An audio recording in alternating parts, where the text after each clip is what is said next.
This is Mary Collins from Life Hacks Media and Change Hypnotherapy, and I have the pleasure today to have Becky Hemsley on with me. How are you, Becky? Hi, I'm good, thank you. How are you?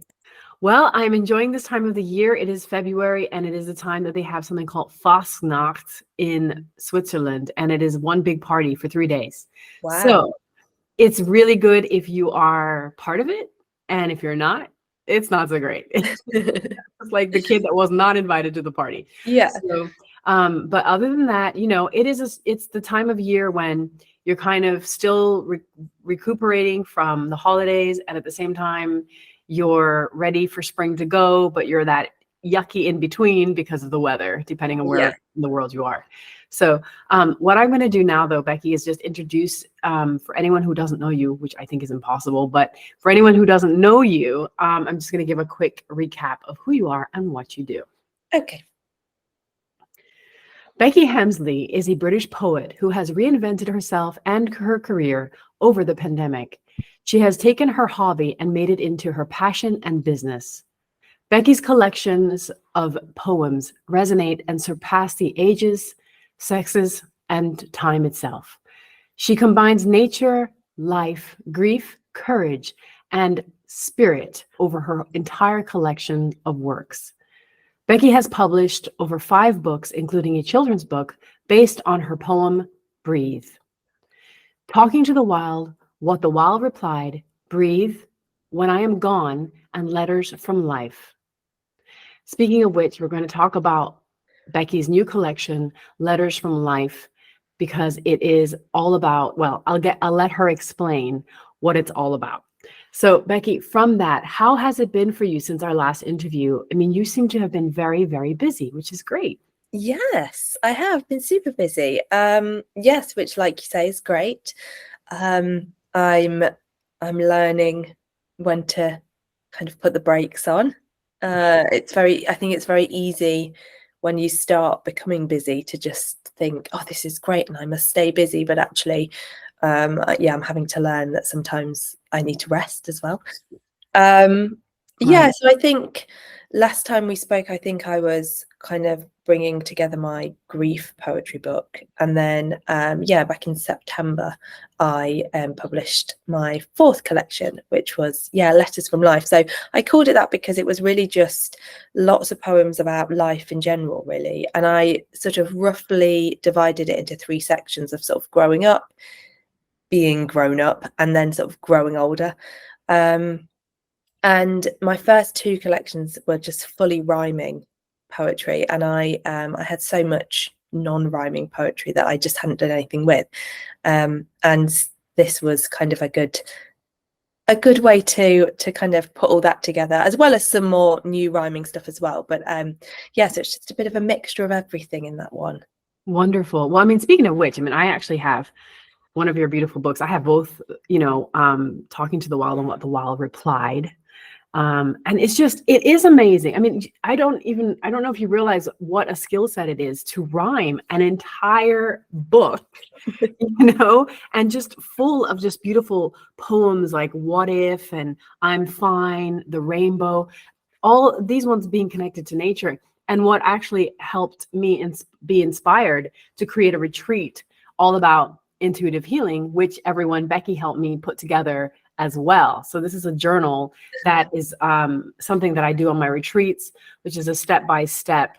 How do you feel? What does it make you feel? With her poems designed from a kind of stressful week to a midweek, hopefully, of healing and gut feeling and getting where you need to be, to a kind of a where do I go from here? So that's something else we'll talk about later. But speaking of which, you were saying about taking time, and this is something that we have both talked about last time, which is the seasons and how important it is to follow your body's seasons as well. So here we are again in that sort of winter stage of, it's not quite spring, it's still winter. We've come off the high of the holidays. And I didn't realize this. I always assumed that suicide rates were very high in the winter, but in actual fact, they're quite high in spring. And this, I mean, there's so many reasons what they say. They say it could be because of an influx of autoimmune allergies, and it could be people have more energy in which to finish what they started. I personally think it's because you have the high of the holidays and then you kind of like dip and then it's like, what now?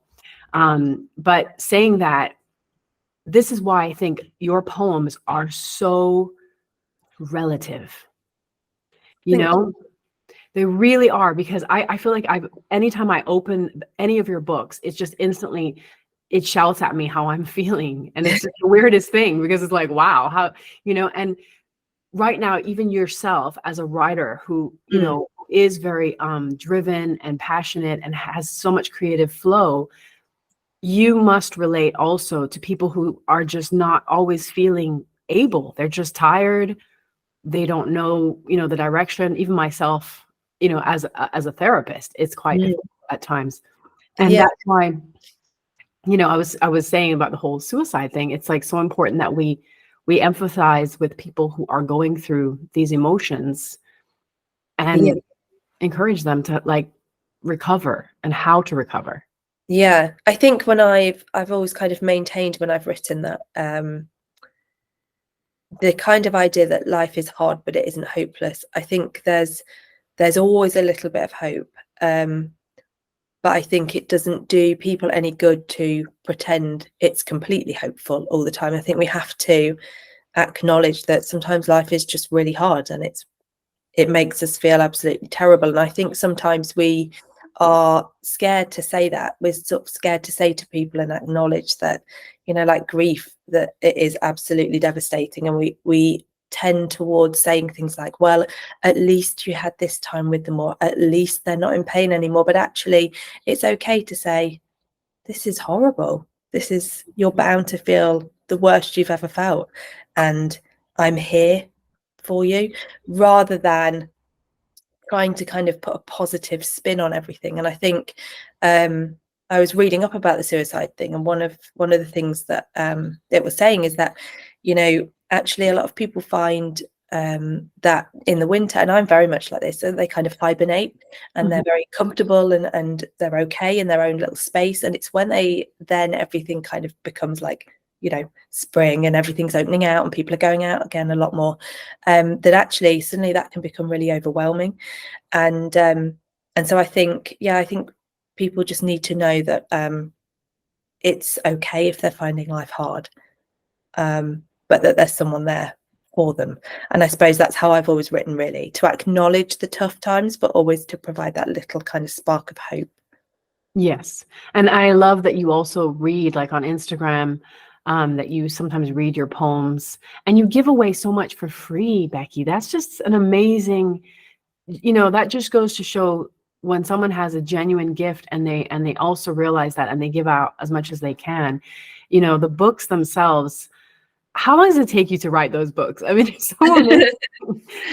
Yeah, I guess a long time in that I was sort of curating them over a long period of time, I guess. And one of the things, we were saying about seasons and kind of going with our flow. And one thing I've learned about myself is that I will always have peaks and troughs in creativity.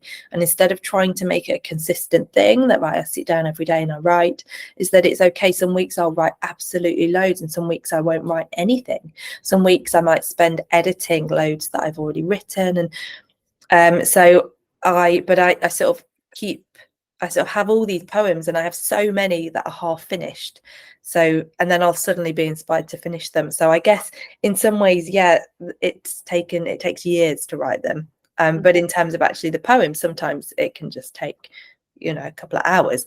And then it's the kind of putting it all together and figuring out, trying to put them in some sort of order. I think that's really hard with poetry. It's not chronological necessarily. So trying to fit them into some kind of theme, really. But yeah, I suppose it's just an ongoing thing, really. Right. And I like that you say, because there's so many speakers out there that are like, no, you need to have a schedule and this is what you need to do. And it is a lot of pressure. It's like the same pressure that people are experiencing now on social media, where it's like, well, you've got to look away, you've got to act away, you can't sell, you can't market your product unless you're on TikTok every single day, making up something. And I'm a presenter, and I'll tell you what, I hate being on camera. I actually hate it. It was only because of the pandemic that my co-host was like, "You're on radio, great, but you need to get on camera because we're working from home, blah, blah, blah." And I was just like, oh, come on. And I'm still being pushed, even with my retreats. I'm being told, well, you have to be on camera every day, blah, blah, blah. And I just feel like that's not everyone. Some people like to tap dance for the camera, and some people just can't. It has to be a feeling of it's from your gut. And when the moment is right, you'll do it. Yeah. You know, I think I enjoy like maybe sometimes doing your poems because they really like I can feel them like through, you know, in my heart because they're so empathetic to people's needs that I don't mind doing that because that's pleasure. That's like art, you know? Yeah. But this is something else. I mean, when you have some of these poems, like for instance, when you were working on When I Am Gone, did you cry through that? I mean, it's such an emotional book. What inspired you? And do you have any personal experiences that you can relate to that? I mean, I don't, I sometimes sort of people will write to me or comment and say, you know, oh gosh, you must have been through like a really tough loss. And I haven't, I think all loss is tough, but I haven't lost anyone that's, you know, gone against the natural order of life, I suppose. So it's always grandparents and that kind of thing. And of course, like I say, that's tough. But I know plenty of people who have lost parents or siblings or children. And I guess I've always just tried to listen a lot to them. I think it's very easy, like I was saying, when people talk about things like that, it's very easy to try and offer, you know, oh, well, at least this, at least that, and try and kind of, yeah, put a positive spin on it. But actually I think it's really, really therapeutic for people to be able to just talk. So yeah, I've always just sort of maintained that I just listen to people. And I suppose I kind of drew from all of those things. And I guess because nature is a big thing for me, I really see the kind of synchronicity between us as people and kind of the world around us, that sort of human nature, world nature. And yeah, and so I guess there's a few that make me sort of teary because I was thinking of specific people whilst I wrote them, you know, thinking about grandparents or thinking about a friend who just lost someone. But I think in some ways when I'm writing, I'm able to remove myself a little bit from it. It's actually when I read it back, when I come back, that I tend to find that I get a bit, you know, teary. Yeah, but actually the writing, I think I suppose I'm in quite a methodical when I'm writing. So it's a separate part of my brain possibly. Well, I mean, I do know you must have a lot of fans reaching out, and I'm really thrilled to see that there's a park that you have your poem is in the center. Tell me more about that. How did that come about, and how can people go and see it?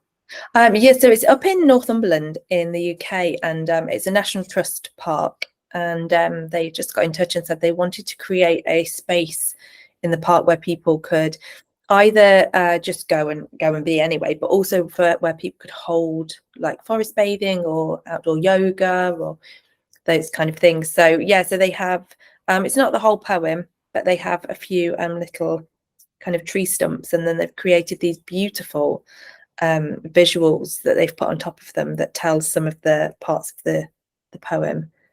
From the sort of she walked to the forest and stood with the trees part, because obviously that's when the trees kick in.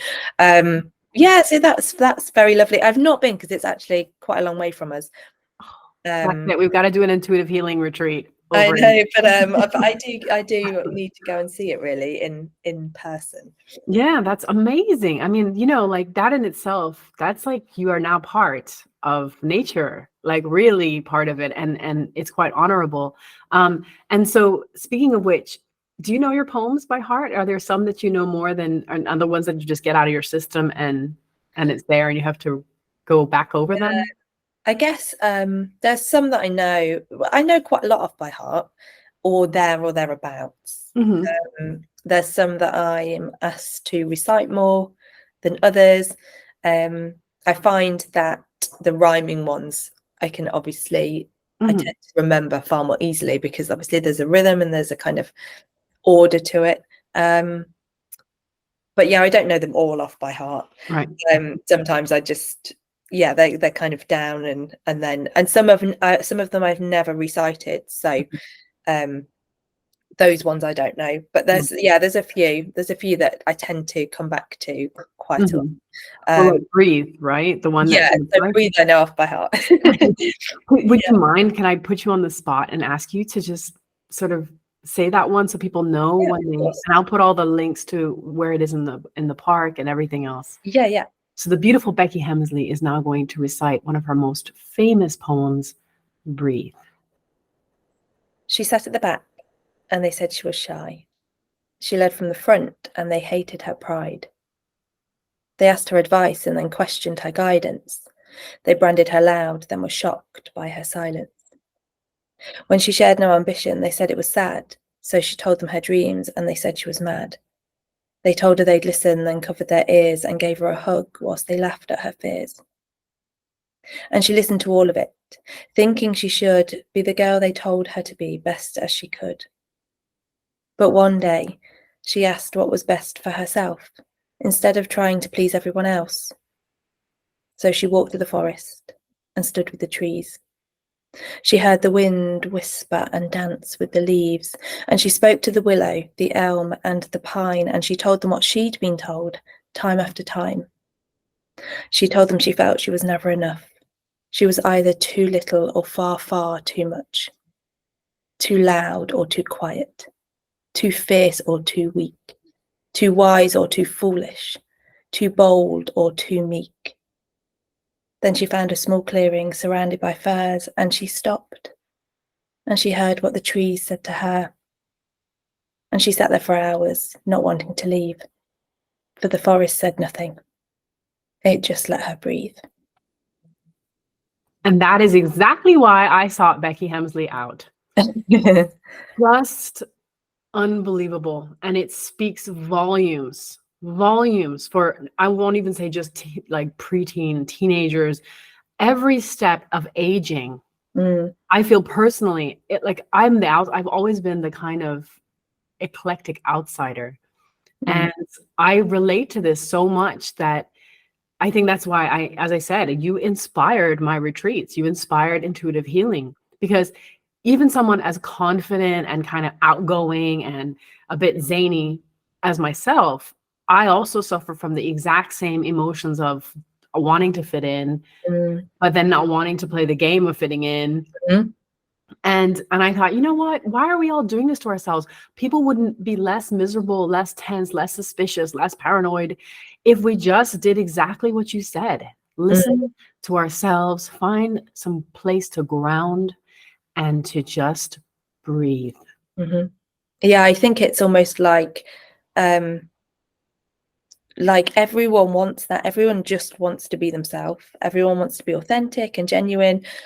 But it's like there's this big kind of conspiracy, and no one realizes that everyone else wants to just feel like that. So everyone's kind of going around just trying to fit in with whatever everyone else is doing. And I think that's possibly why it had such a big kind of reach, and it resonated with so many people, because suddenly people were saying like, oh gosh, I feel like this. Oh, I do. And they realized that actually, we all just want to be able to be ourselves without kind of judgment from others, really. Yeah, I mean, and it is so beautiful. And it even offers health advice, go out into the forest, take some time. And, and that's actually something when we get back to the whole idea of the idea of suicide, so many people really, when they get to that level, they can see only the negatives. And what I would say, I mean, I haven't had anyone in that sort of mentality, because that's sometimes requiring a health expert, that's a doctor. But when I see someone slipping down that path, I'll say, just take a moment, like you say in your poems, breathe, surround yourself in nature. And when you see the beauty of nature, when you see how absolutely complex nature is, and yet so simple. And I actually use trees as a major point of my therapy, which is ground yourself, feel the roots, find the connections. A tree doesn't move. It stands still, but there it is, making thousands of connections over hundreds of miles underground, picking up all the nutrients that it needs. And there it is, standing so strong but very flexible in order to survive storms. Mm. And there it is, knowing to break off branches when the winter comes, leaves, let them fall, and Mm. to allow itself so that it can grow. And this is exactly the symbolism that I use, because we are part of nature. I mean, if you look at a tree and you look at the human lungs, Mm. there Yeah. it is. It's the Mhm. same.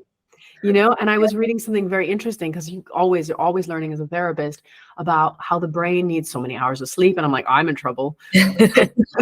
Like 8 hours minimum, oops.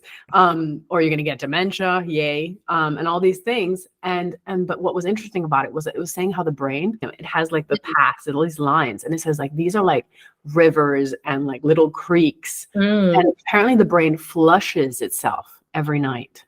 Oh, wow. Okay. Yeah, like Mm. a river, it flushes. And what happens with dementia is that's when the kind of fluid is not getting to all of the places. Mm. So even our brains and our bodies work exactly like nature, where Mm. it has if it needs cleaning, it cleanses itself, Mm. and then it regrows again. So the point that I'm getting to is really, sometimes when we're in a situation that's stressful, the best way to get out of it possibly is to take a moment, step away from it, if possible in nature, or if possible, then if not possible in your mind, where you can connect to nature with the way you're breathing and the way you are relaxing. And pick up one of Becky's books, or pick up one of her poems. Where can someone download? Because I know I was saying earlier about there are free poems that people can download, and of course the books that they can get. Where's your favorite place that you recommend? Because I know you're big on Etsy as well. Yeah, but I have on my website, I have quite a few poems just for downloading for free. Mm-hmm. So any that I've obviously previously sold on Etsy, I can't add there because that's not fair to anyone who's bought them. But Mm-hmm. any that I share now, and then people say, "Oh, I'd love this as a print," and I haven't created it before, they go straight onto my website. So so people can just download those completely for free, and then they're all on social media. Mm-hmm. I obviously, to be able to do this as a living, Yeah.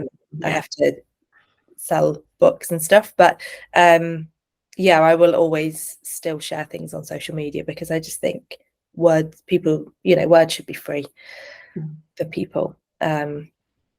Yes, but I mean, I will also obviously put all of your contacts in the link and on the blog. I know that you're at Linktree, you're on Etsy, you're on Instagram, you're on Facebook. Yeah. What I do love is that on Etsy, people can buy, and I got one for my daughter, beautiful framed pictures with a poem. I think that one was called She, and it was just all about the beauty of a girl growing up Mhm. and becoming magnificent. And of course, all of your beautiful books. And I myself will be using that intuitive healing again Mhm. this year. And I'm hoping that at some point you and I can connect and we can do a retreat together. That would be an amazing experience.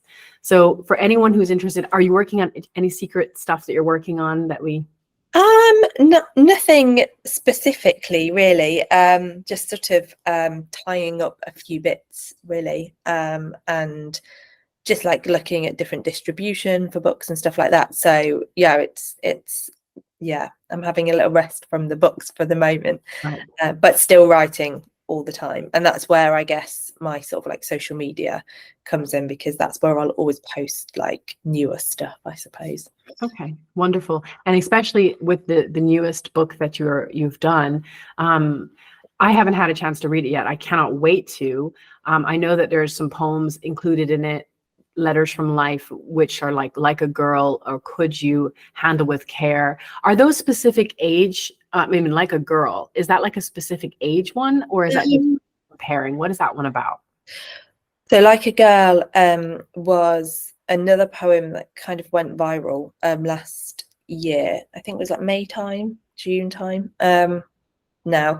But it kind of looking into that whole idea of, like people say, like, oh, you throw like a girl, or you run like a girl, or you drive like a girl, and just kind of flipping that on its head, really, and turning it into not A bad thing. not a bad thing. Yeah, that Yeah. actually women can be very driven, and yeah, so that's kind of what it's about.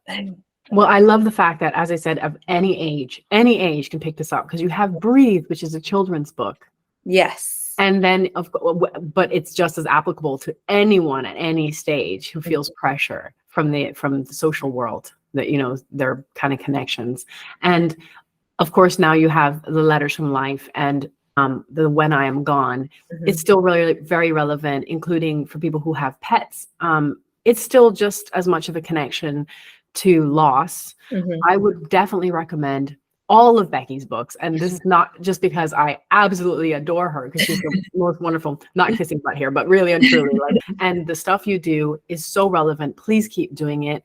You make such a difference to anyone who has had the chance to read or listen to you, read your books or listen to you. I really think that you're an inspiration. And I hope that at some point, you will have a retreat that people can go to and have an opportunity to read your books and experience the poems, listening to you as well. It's a wonderful place she's got wonderful stuff on Etsy to actually collect, as a gift to give someone, especially at a time when people may not be feeling their very best. Something as simple as being able to pick up a book and read something inspirational where they can relate, or seeing a poem on the wall that really feels relevant to them and maybe gives them a little bit more hope to keep going. So with that, Becky, thank you so much. And I look forward to more of your wonderful work. Thank you very much.